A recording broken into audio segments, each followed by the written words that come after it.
Olá, pessoal, tudo bem? Então, vamos dar continuidade, né?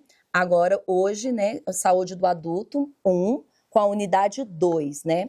Então, lá na unidade 1, nós conversamos, falamos sobre o papel e o processo de enfermagem no atendimento de saúde do adulto, né? Hoje, nós vamos estar trabalhando especificamente quais são as principais ali, né? Associadas às patologias ali, que estão as doenças associadas ali, né? As doenças que a gente fala crônicas, doenças crônicas associadas à saúde do adulto, né? Que tem a maior relevância ali na questão mesmo da mortalidade aí, tá? Relacionada ao adulto. E aí, para começarmos, vamos começar com o sistema cardiovascular, né? Hoje nós temos, né, várias patologias que estão mais associadas, que têm a maior predominância aí, né, em saúde do adulto, né, que são elas, né, no sistema cardiovascular. São as arritmias, né, cardíacas, a gente vai falar das principais, né, taquicardia, bradicardia, a questão mesmo, né, das arritmias mesmo, que estão associadas também a outras patologias juntamente, né, que vem ali junto com a hipertensão, que pode ter alteração, também é relacionado ao débito cardíaco, tá? Então, nós vamos estar trabalhando especificamente a elas. Nós temos também a angina aí, né, as anginas aí, né, pectores, né, angina estável, né, e também, né, o infarto agudo do miocárdio aí também, que tem uma maior predominância aí nessa taxa de mortalidade aí, tá? E vem acometendo também, né, teve uma grande diferenciação significativa aí nos últimos tempos, porque antigamente acometia, né, temos até dados, né, que acomete mais os homens, mas agora atualmente nós estamos tendo aí maior aí, né, comorbidade atualmente direcionada às mulheres também. Então, muitas mulheres estão tendo aí, né, o infarto agudo do miocárdio, também estão bem associada essa questão, a insuficiência cardíaca congestiva também, e as crises, né, hipertensivas aí, ou seja, né, a hipertensão aí, que nós temos hoje é um fator primordial aí, né, como doença crônica aí, né, que está muito associada aí, né, à questão de saúde do adulto, tá? Então, nós vamos estar trabalhando especificamente, né, essas principais do sistema cardiovascular, né, que estão bem direcionadas ali, tá? Quando eu falo, né, das arritmias cardíacas, eu tô falando ali, né, vai ser uma alteração na condução elétrica do coração, tá?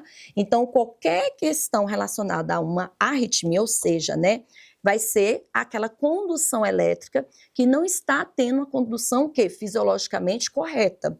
Ou seja, nós sabemos que fisiologicamente, né, nós temos aí, né, a frequência cardíaca que ela vai de quanto, né?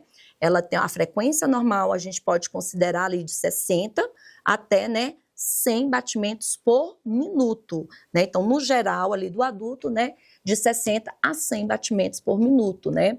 E quando a gente fala, né, de uma arritmia, pode ser que essa condução elétrica esteja, né, com os batimentos inferior ao normal ou que esteja também acima do normal, né? Então, quando está abaixo do normal, vai ser uma bradicardia, né? Ou seja, está abaixo de 60 batimentos por minuto, né? Pode ser uma alteração mesmo, né, de um débito cardíaco que está tendo, pode ser, né, ou até mesmo uma doença cardiovascular crônica, né, que esse adulto está tendo, que está levando a essa diminuição. Pode ser as medicações também que são utilizadas, às vezes medicações que são utilizadas para corrigir uma determinada doença, ou até mesmo uma hipertensão, ela pode influenciar diretamente aí nessa arritmia cardíaca, tá? E também quando a gente fala da taquicardia, vai ser um aumento, ou seja, né, está acima ali, né, dos 100 batimentos ali por minuto, né? Então, assim, é muito importante saber qual é a causa. Então, quando a gente fala de uma arritmia, ela não é uma doença, mas sim um sintoma, né, de algo que está ali alterando ali a condução elétrica do coração, né? E aí a gente tem que relembrar, né, a questão fisiológica. Quem faz, né, essa condução elétrica, né? Nós temos lá, né, o nosso sino atrial, ou seja, né, o marca-passo ali, né, que está fazendo todo o controle da condução elétrica. Pode ser também que esteja algo ali envolvido diretamente a essa questão ali, né, do marcapasso que nós temos ali, né, que é no nó sino atrial ali, que vai fazer ali no nódulo sinusal, que vai fazer toda essa alteração aí dessa frequência aí cardíaca, né. Então, é importante também, né, saber verificar quais são também os fatores que estão associados. Estresse, né? Às vezes a pessoa já é hipertensa, tem uma hipertensão crônica, às vezes tá com a questão mesmo do débito cardíaco prejudicado, né? Às vezes tem uma comorbidade ali juntamente, né? Uma pessoa sedentária, pode ser tabagista, né? Pode ser uma pessoa etilista ali também, que estão, né? Fatores externos estão muito ali direcionados a essas questões, tá? Então, assim, é muito importante também saber quais os sintomas que pode estar associado, por exemplo, como palpitações, tontura, dispneia, né, dor torácica, fadiga também, que pode estar associado. Medicações têm uma tendência também de levar essas alterações, né? Então, tem que ter cuidado, né? E é ideal quando tem, né, qualquer tipo de arritmia, né? Exame que é primordial, né? E que o enfermeiro ele tem autonomia ali de estar ali verificando e solicitando. Eletrocardiograma. Paciente chegou relatando que está com palpitação, dor precordial, né? O exame ali que vai ser ali, né? Exame ali, checklist vai ser o eletrocardiograma. Então, o primeiro exame ali, checklist, qualquer questão ali de dor precordial, de arritmia, né? De questões relacionadas ao sistema cardiovascular, será, né, a questão mesmo do eletrocardiograma. Depois vem os outros exames complementares, que é um ecocardiograma, né, as enzimas ali cardíacas, né, aonde também vai detectar se não tem a presença já do infarto ali, né. Então é muito importante, né, o enfermeiro ele ter essa condução e saber conduzir nessas questões aí das arritmias, tá? Outra questão muito importante que nós temos aí no sistema, né, cardiovascular, que está associado muito, né, é a questão mesmo, né, quando a gente fala ali mesmo, né, que a gente está falando da angina. O que seria angina? As pessoas confundem demais, né? A angina, né, ela é uma dor, né, precordial torácica ali, né, que ela tem a divisão ali, tem a angina ali, né, pectoris, tem a angina estável e estável. Então, a angina estável, às vezes, é um momento que está muito frio, né, ou a pessoa tem um estresse muito grande, ela tem aquela contratura ali do coração e ela acaba sentindo, né, a dor precordial, a pessoa até muitas vezes acha que está infartando, né, mas logo passa. Então, é aquela dor precordial que tem, né, como se fosse um aperto mesmo, e logo ela passa essa dor, tá? Já a angina estável é quando tem essa dor precordial, né, tá sentindo palpitação, dor precordial, irradiando para a mandíbula ou para a clavícula, né, e realmente ela demora para passar. Né, está muito interligada ao estresse, né, a questões mesmo, né, de exercício ali físico mesmo. Tem pessoas que começam a fazer exercício físico ali, né, sem ter nenhum tipo ali de condução ou tem um excesso demais, né, então você acaba sobrecarregando ali também, né, o coração, então você vem sentir essa dor. Não quer dizer que já é um infarto, tá? Mas ela pode estar indicando ali que tem uma grande predisposição ali para infartar, tá? Muitas pessoas, às vezes, infartam e não sabem que infartaram. Só vão descobrir que infartou quando faz um eletrocardiograma. Uma vez que infartou, vai ficar ali, né, aquela questão ali no músculo ali, né, onde teve a questão da falta de oxigenação ali, onde vai demonstrar na condução elétrica, quando faz o eletrocardiograma, que teve ali, né, uma alteração nessa parte da musculatura e do coração, tá? Então, é importante saber diferenciar, tá? É importante, quando tem esse tipo de dor, procurar um atendimento, ainda mais se a pessoa é hipertenso ou tem algum tipo de cardiopatia ali relacionada, tá? E outra patologia que está muito também prevalente aí na saúde do adulto é o IAM, que é o infarto agudo do miocárdio, tá? Hoje nós temos aí, né, uma questão, antigamente, né, a predisposição, né, para o infarto agudo, né, era pessoas aí acima de 40 anos, né, isso mudou, tá? Atualmente nós temos aí, né, pessoas, tem pessoas de 20 anos, até menos aí, infartando. E a maioria, né, da condução aí, né, são os fatores externos que estão prevalentes aí nesse infarto, tá? Então, se a gente pegar hoje uma questão estatística, né, se você pegar hoje a maior causa de infarto agudo são fatores externos, tá? E não fatores internos. E o que é fator externo ou interno, né, nessa questão do infarto? Interno é quando ele já tem, né, a questão genética, predisposição para ter um infarto, né? Ele já tinha, né, uma doença cardiovascular, já era hipertenso ou tinha alguma comorbidade ali, né, crônica que levou a infartar. Já as questões externas, medicações, né? A questão aí, nós estamos tendo muito essa questão aí do uso indiscriminado de energético, né? Medicações que vão potencializar, que aumenta esse débito cardíaco, aonde o coração não consegue sustentar, né, esse tipo aí, né, de débito cardíaco, onde ele chega um momento que fala, não aguento mais, e é ali onde acontece a falha mesmo, ou até mesmo, né, a questão mesmo sedentarismo, né, etilismo, o tabagismo, gente, o tabagismo, ele é um grande fator que leva aí a obstrução aí, né, das artérias, aonde vai levar a morte aí celular aí do miocárdio, tá? No músculo do miocárdio, aonde é detectada esse infarto agudo do miocárdio. E é uma das grandes causas aí de doenças cardiovasculares, é o infarto agudo do miocárdio, tá? Lembrando que quem teve uma vez fica predisposto a ter mais de a segunda vez, a terceira vez. Quais são os sinais e sintomas aí, né? Nós temos rigidez, asfixia, né? Vem aquela questão dor precordial, né? Que é uma dor como se fosse mesmo, né? Apertando, furando, né? Essa dor, ela pode irradiar para a questão da clavícula também, da mandíbula, né? Nas mulheres também pode vir ter dor também, né? A dor estomacal também, né? Então, são vários sinais, sintomas aí que estão indicando, né? Que ali algo está acontecendo e que o coração ali, né, vai ter ali, ou está tendo ali um tipo de obstrução na artéria, né, que vai levar a esse infarto aí, tá?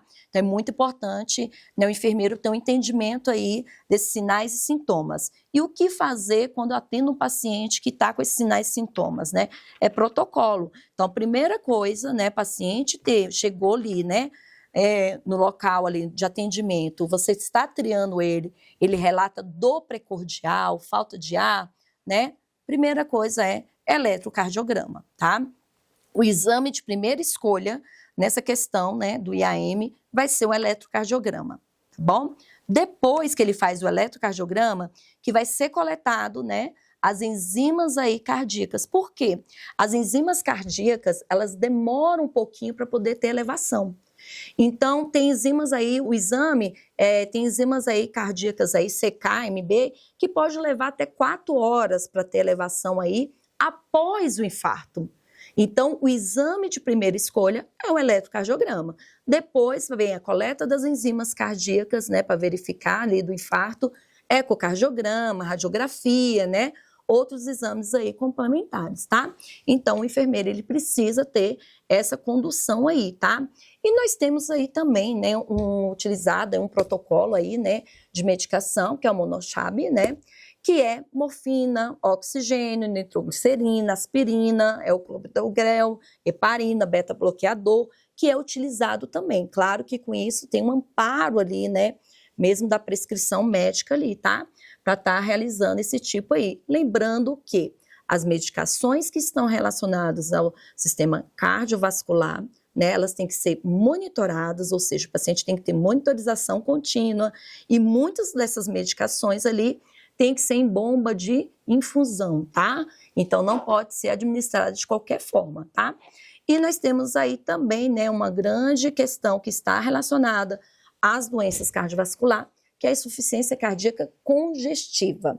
Ou seja, quando eu falo nessa insuficiência cardíaca congestiva, é quando realmente, né, o coração, ele chega no estado ali de incapacidade ali né, de condução elétrica, de trabalho mesmo, né, ou seja, de estar bombeando ali o sangue, né, para todos os sistemas, né, é como a gente tem um carro novinho, ele está ali potente, está ali funcionando, e o coração é a mesma coisa, tá? Então ele está ali, quando a gente nasce, ele tem uma potencialização maior, a tendência é que vai ficando mais velho, ele vai diminuindo esse trabalho dele fisiologicamente, né, que é o normal. E isso faz com que chegue um ponto também que ele possa realmente não conseguir mais, né, trabalhar de forma aí correta, aonde vai ter uma perda significativa aí, né, dessa condução, desse trabalho aí dele, né. E a insuficiência cardíaca congestiva, se ela não é tratada, se ela não tem uma boa condução, vai levar a uma parada cardiorrespiratória, né? Que hoje nós temos aí uma das maiores causas aí, né, de mortalidade aí, associada à questão cardiovascular, é a questão da parada cardíaca, ou seja, né, não conseguiu conduzir, né, de boa forma aquela questão ali, né, cardiovascular, é aonde vai chegar mesmo, o coração para mesmo, porque por exaustão, ou seja, né, ele trabalhou muito e não consegue mais, né, trabalhar suficientemente ali, né, para repor todas aquelas questões ali mesmo, que precisa ali, né, da circulação, né, da questão ali mesmo, né, de estar trabalhando, né, de estar levando oxigênio juntamente ali, né, com o sistema respiratório, tá? Paciente que tem, né, insuficiência cardíaca congestiva, é muito importante verificar a pressão arterial. Então, a pressão pode ter uma alteração, verificar se não tem presença de alguma arritmia, né? Tem que fazer a questão do balanço hídrico aí de 24 horas, ele deixa de funcionar, então automaticamente também ele vai influenciar na parte renal. Ou seja, o paciente ele vai começar a reter muito líquido, tá? Então, essa retenção de líquido aí pode levar também, né, a uma questão aí mesmo, né, da função diminuída aí na parte renal, tá? Então, tá muito associado. Temos que diminuir aí qualquer tipo, né? Então, o paciente que apresenta sinais e sintomas de insuficiência cardíaca congestiva, ele tem que ficar em repouso absoluto, tá? Ele não pode levantar, ele tem que fazer uso de oxigênio complementar para ajudar aí, né, nesse aporte de oxigenação aí, né, na corrente sanguínea, tá? E tem que fazer aí, né, toda a questão do controle aí do balanço hídrico, né? Que é feito através do quê, né, gente? Tudo que entra, né, tem que ser colocado, e aí nós vamos também verificar o que sai. Então, esse balanço hídrico de 24 horas, para saber se realmente está tendo funcionalidade ali na parte renal, ok? E por último, nós temos aí a parte da crise da hipertensão, né? O que é hipertensão, né, gente? Então, nós sabemos que a pressão, o nome já fala, né? Pressão arterial, né? A pressão, gente, é algo o quê? Que está muito diretamente envolvido a questão aí da circulação, da questão da resistência periférica, né? Estão totalmente associados os dois, né? E débito cardíaco. Tá? Então, é quando é exercido o quê? Uma pressão ali naquele vaso, né? Aonde passa ali toda a parte da circulação, né? E aonde vai ter, pode ser uma elevação, por quê? Porque tem uma resistência ali de algo, pode ser uma obstrução que está fazendo com que tenha essa resistência e aumente essa pressão aí nos vasos, tá? Nós temos hoje a Associação Brasileira de Cardiologia, né? Ela vem trazendo novos valores aí, né? Para a questão da hipertensão. Ou seja, né? Se você tem uma pressão arterial ali, né? Que está dentro ali, né? Daquele fator ali mesmo, né? Antigamente a gente falava assim, nossa, o 120, né? Por 80 é ótimo, né? Então, atualmente, nós temos que ter um pouquinho abaixo aí de 120, tá? Então, quando a gente fala já, né, 129 por 90, a gente já considera ali, né, uma predisposição ali, né, para a hipertensão grau 1. Então, nós temos grau 1, grau 2, grau 3, tá?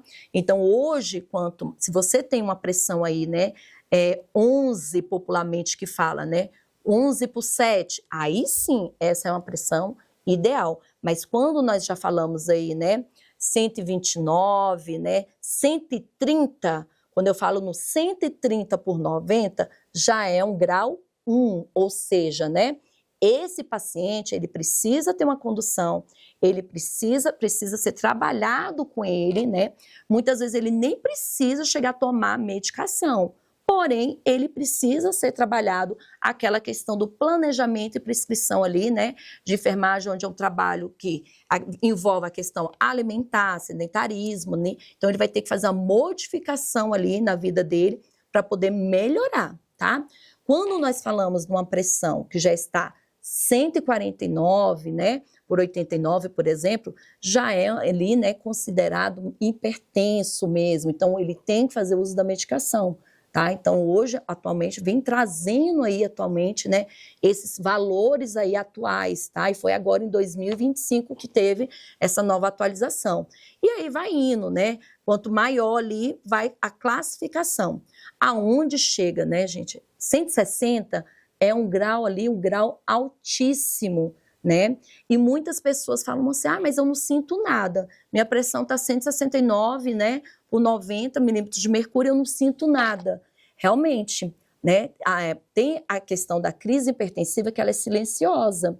Aonde não sente nada, porém, né? Quando vai ver o paciente infartou, ou teve ali, né? Realmente ali, né? Acometeu, teve, né? Um AVC. Então, assim, é importante o trabalho, né, do enfermeiro estar promovendo, atualizando toda essa questão aí, tá? E no nosso material tem todas as questões referenciais de tabelas, né, de valores aí, o que são classificados dentro da normalidade, tá? Espero que vocês tenham gostado e até a próxima unidade.